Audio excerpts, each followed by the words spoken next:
Yo city ndagadzira chihiti nawana dem ndinenge ndichishandira ipapo nyange zvakaoma ndomira ipapo eudhazinge havakati usabve ipapo. Yo starman ndi king boss tosvika nyange pakaoma isi topinda. Isusu ndisu tovaitira munana nemangoma aya tovaitira zvatakaya tosvika nyange pakaoma isi topinda. Isusu ndisu tovaitira munana nemangoma aya tovaitira zvatakaya. Vaiseka vachiti tinoimba mbarure vaisaziva nemangoma tichasvika kure. DJ City rega ndizvidure mashoko avo hambo tidzosa kumashure. Step by step ende tikuema haya tiri kuvaitira zvavasati vambogaya. Ndakurema 100 ndakuweya waya vachashamisika mumunda medu mazonaya. Tosvika nyange pakaoma isi topinda. Isusu ndisu tovaitira munana nemangoma aya tovaitira zvatakaya tosvika nyange pakaoma isi topinda. Isusu ndisu tovaitira munana nemangoma aya tovaitira zvatakaya.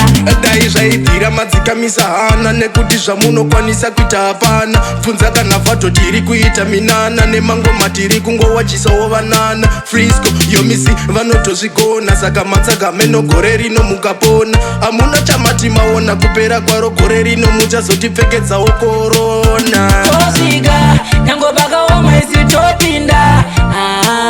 Isusu ndisu tovaitira munana nemangoma aya tovaitira zvatakaya tosvika nyange pakaoma isi topinda. Isusu ndisu tovaitira munana nemangoma aya tovaitira zvatakaya. Vaiseka vachiti tinoimba mbarure vaisaziva nemangoma tichasvika kure. DJ City rega ndizvidure mashoko avo hambo tidzosa kumashure. Step by step ende tikuema haya tiri kuvaitira zvavasati vambogaya. Ndakurema 100 ndakuweya waya vachashamisika mumunda medu mazonaya. Tosvika nyange pakaoma isi topinda.